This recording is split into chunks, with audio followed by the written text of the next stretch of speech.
The war was dragging on with no end in sight. Russia gaining ground in the east, Ukraine on the back foot, casualties mounting. Kiev's supporters wanted to end the fighting, and a settlement seemed inevitable. Does that sound familiar? It should. We've seen this before. A decade ago, after Russia annexed Crimea in 2014, a battered Ukraine was pushed to sign the Minsk Protocol, a ceasefire that was brokered by France and Germany, but with no real muscle behind it, no security guarantees, no real leverage. So Russian President Vladimir Putin had no incentive, no carrot, no stick, not to resume his goal of domination over Ukraine. Fighting subsided, but it never fully stopped, and we all know what happened next. Today, in 2025, 3 years after Russia launched its full-scale invasion, Europe faces a choice: avoid repeating Minsk's mistakes or prepare for more Russian aggression down the line. But can Europe go it alone? With President Trump back in the White House, he has made it clear the United States will not foot the bill any longer, regardless of what happens to Ukraine. You know, they may make a deal, they may not make a deal, they may be Russian someday, or they may not be Russian someday, but we're going to have all this money in there, and I say I want it back. On February 10th, the White House announced President Trump and Putin had a lengthy and productive call, rattling NATO allies who weren't told in advance and leading to fears that the Europeans and the Ukrainians could be left on the sidelines of any ceasefire negotiations.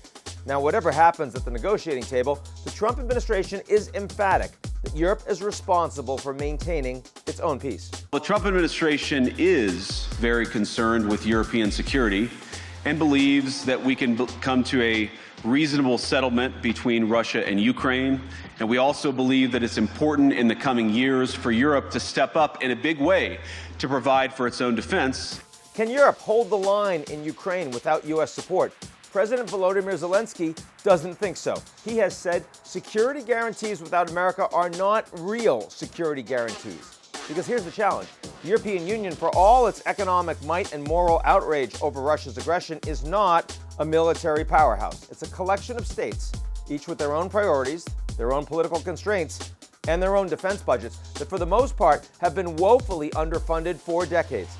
Even after 3 years of war, many European countries still fall short of NATO's wholly inadequate 2% GDP defense spending target. And that means Europe has a lot of catching up to do before it could realistically replace the United States in supporting Ukraine militarily.